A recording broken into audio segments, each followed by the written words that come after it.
Podemos observar ahora cómo es el comportamiento de la energía en función del tiempo. Para este caso, podemos asumir que el objeto se mueve pasando inicialmente por su posición central.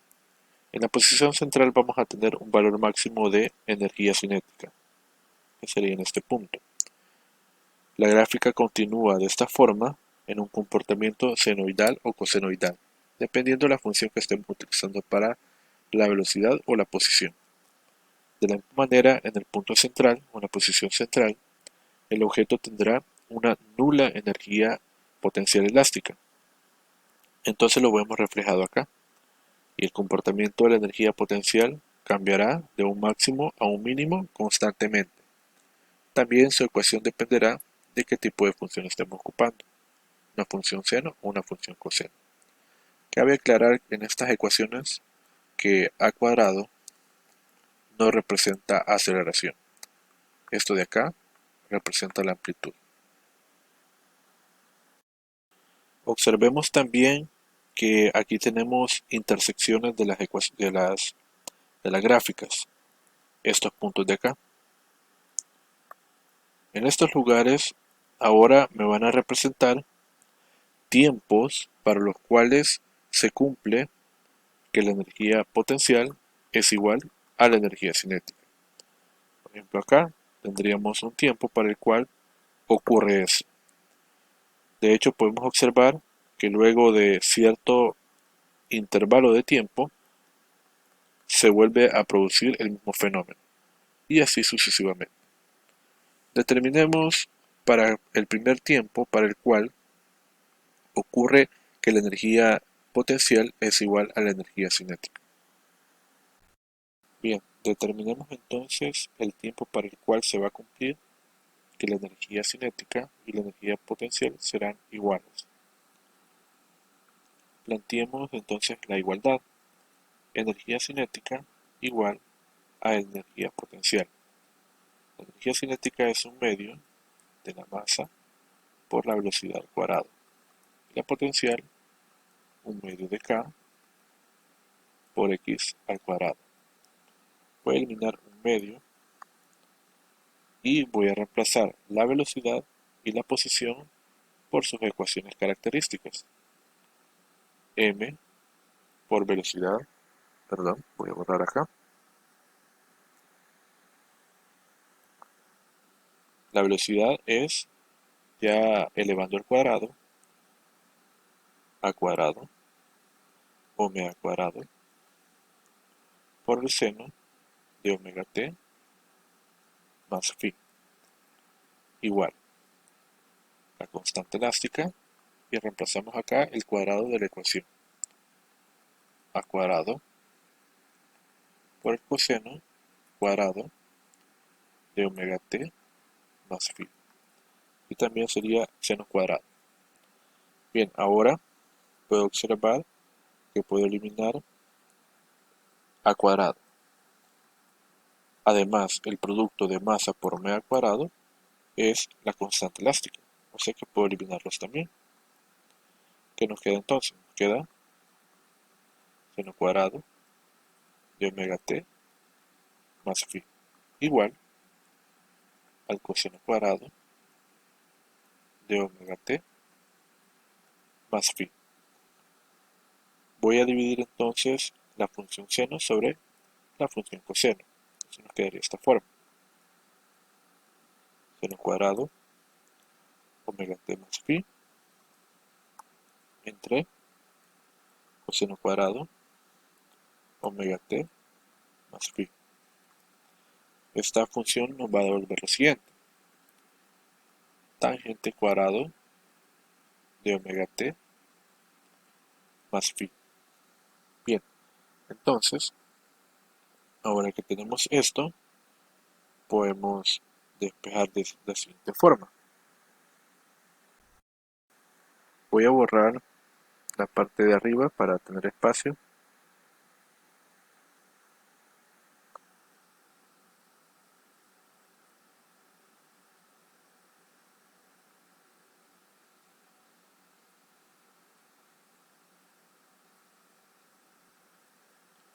Y ahora vamos a continuar con la ecuación que nos ha quedado.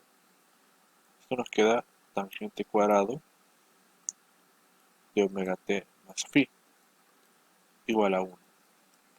En la constante de fase puedo tomarla con un valor de 0, como si el objeto comenzara su movimiento en x igual a la amplitud, acá. Entonces nos queda esta forma, tangente cuadrado de omega t igual a 1. Sacamos entonces la raíz cuadrada, sería tangente de omega t, y esto quedaría 1. Sacamos la tangente inversa de 1, y esto nos queda igual a omega por t.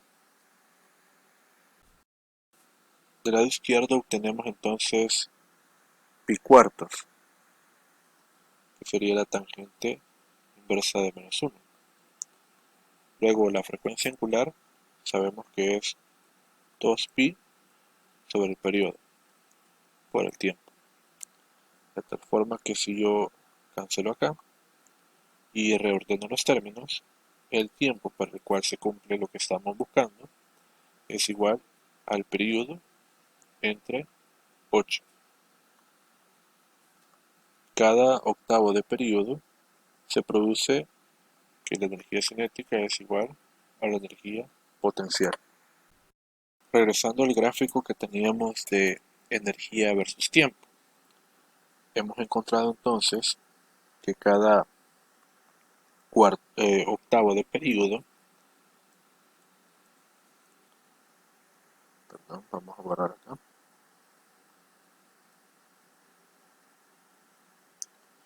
cada octavo de periodo obtenemos entonces el tiempo para el cual la energía potencial es igual a la energía cinética. Para el primer octavo obtenemos este punto de acá. El segundo octavo estaría aquí. Y el tercer octavo estaría acá. O sea que el segundo tiempo para el cual vuelven a coincidir la energía cinética igual a la energía potencial es 3 octavos del periodo.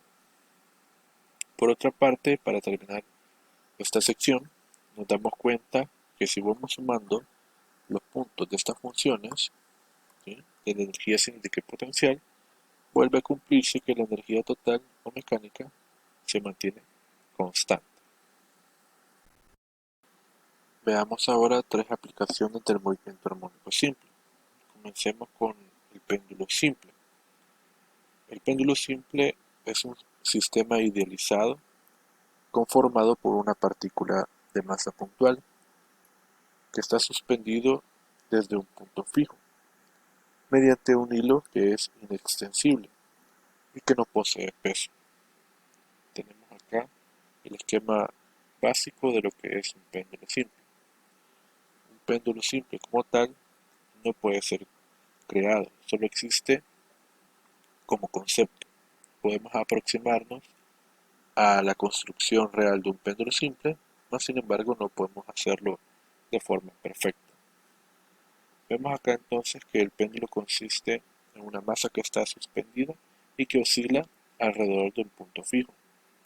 Está suspendida a través de un hilo que no extiende su longitud, siempre la mantiene constante. La masa de esta partícula o de este objeto está concentrada en un punto. Es decir, que se concentra, toda la masa se concentra en ese lugar, al igual que la reacción de la fuerza gravitatoria. Veamos entonces qué características describen el movimiento de un péndulo. Además, observemos que la amplitud de la oscilación de este péndulo requiere que sean de ángulos pequeños. Consideremos entonces un péndulo como el mostrado a continuación. Está en su estado de reposo. Podemos identificar entonces como primera característica, ¿no?, el ángulo que forma con la vertical es igual a 0. Aparte, este objeto, por tener masa, tiene un peso. El vector peso apunta vertical y hacia abajo. Contrario a esto, tenemos entonces la magnitud de la fuerza de tensión. Estos dos, estos dos vectores tienen igual magnitud, por lo tanto, la sumatoria de fuerzas en ellos es igual a cero. Vamos a considerar ahora el mismo péndulo que está desplazado cierto ángulo. Los ángulos van a representar ahora los desplazamientos. Por lo tanto, este ángulo de acá, cuando θ es igual a 0, me representa la posición de equilibrio. Y este ángulo que está acá, o bien me puede representar una elongación, o me puede representar una elongación máxima. Ahora bien, la cuerda que sostiene a la masa es inextensible. Eso significa que no cambia su longitud, la mantiene constante. Vamos a marcar como L. Colocamos el vector peso, siempre apuntando vertical y hacia abajo. Y colocamos también el vector fuerza de tensión, que ahora tiene menos intensidad de la que tenía cuando el péndulo estaba de forma vertical. Es decir, cuando formaba un ángulo de cero con la vertical. Ahora bien, vamos a sacar las componentes del vector peso. Una componente a lo largo de la línea de la cuerda y otra para complementar el triángulo que forma el vector del peso. Entonces, ubiquemos el ángulo entre los vectores peso y componente, una de sus componentes. Vamos a identificar el desplazamiento en X de esta forma, como que si la partícula simplemente se moviera de un lado a otro. Cuando el ángulo es pequeño, el arco que vemos acá se puede aproximar a una línea horizontal. Por ejemplo, tenemos un péndulo muy largo y este simplemente oscila de esta forma. El arco sería tan pequeño que lo puede aproximar a una línea horizontal. Acá el arco está un poco exagerado, pero sin embargo la idea es esa.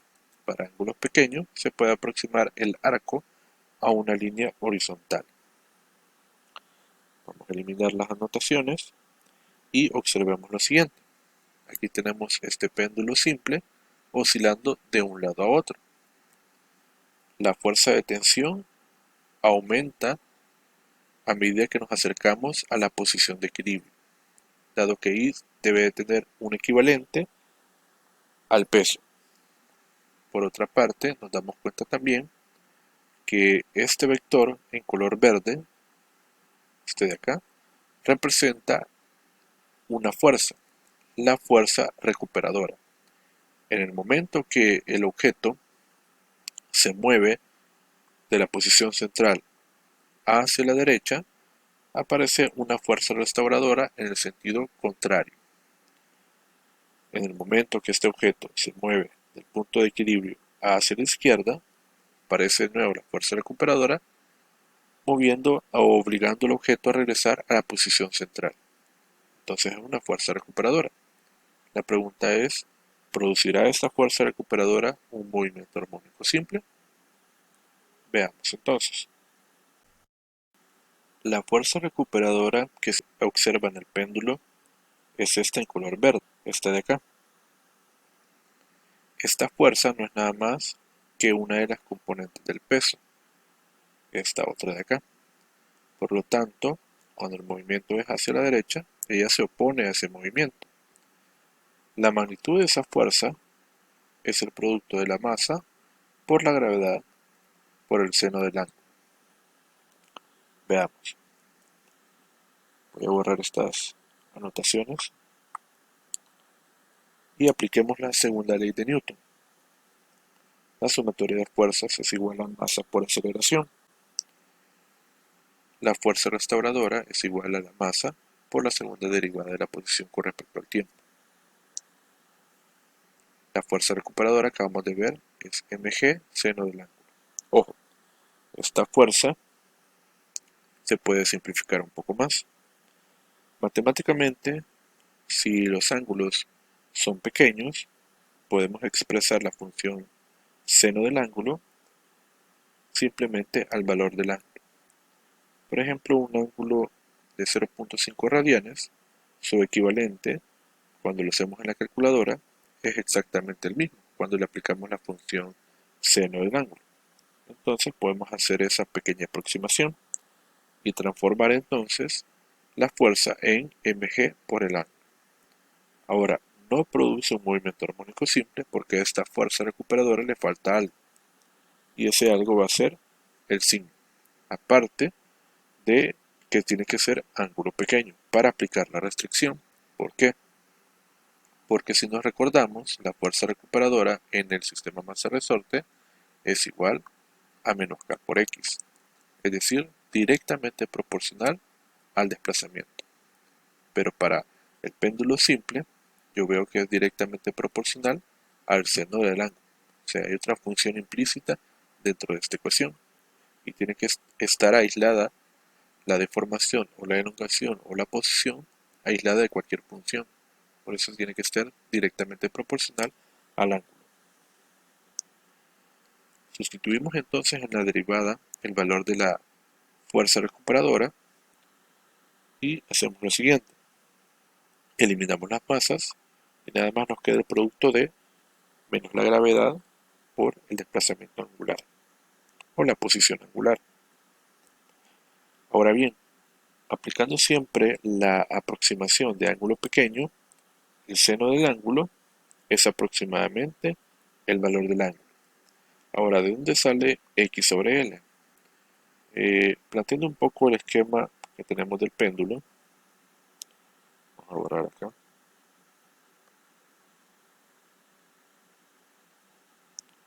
Tenemos una especie de triángulo rectángulo, donde la hipotenusa representa la longitud y uno de sus lados, el horizontal, representa x. Aquí está el ángulo de la elongación. Entonces, el lado opuesto sobre la hipotenusa me representa el seno del ángulo. Pero como aplicamos la restricción, es como que si no estuviera la función seno. Vamos a borrar las anotaciones. Y ahora tenemos que el ángulo es la relación de x sobre l. Lo reemplazamos en la ecuación acá para obtener esto de acá. Ahora, de esta ecuación, vamos a pasar este término hacia el otro lado para dejarlo igualado a 0. Y ahora obtenemos entonces la ecuación diferencial del péndulo simple, que si la comparamos con la ecuación diferencial del sistema masa-resorte, la estructura es básicamente la misma. Lo que cambia son ahora las magnitudes que aparecen acompañando al valor de la posición. Tenemos una segunda derivada o una aceleración, una constante y la posición. Todas las dos ecuaciones igualadas a 0. Por lo tanto, el término que está acá, g sobre l, representaría lo mismo que está acá, k sobre m. Nos referimos a la frecuencia angular, calculada ahora de otra forma diferente. Veámoslo aquí. G sobre L será omega al cuadrado. Por tanto, la raíz de G sobre L es otra forma de calcular la frecuencia angular, pero para el péndulo simple, no para el sistema masa-resorte. Eso ya lo vimos en la clase anterior. Y lo mismo para calcular la frecuencia F y el periodo. Tenemos ahora ecuaciones que dependen de otras magnitudes, pero la estructura básica es muy similar. La frecuencia angular depende de la longitud y la gravedad, al igual que la frecuencia F y que el periodo. No depende de la masa. Esto es importante. Significa entonces que si yo tengo dos péndulos de igual longitud, pero uno suspendiendo una masa que es el doble de la otra, esto no afectará las oscilaciones, ni a los tiempos ni a la frecuencia. Pero si uno de los péndulos es más largo que el otro, esto sí va a afectar a la frecuencia, el periodo y la frecuencia angular.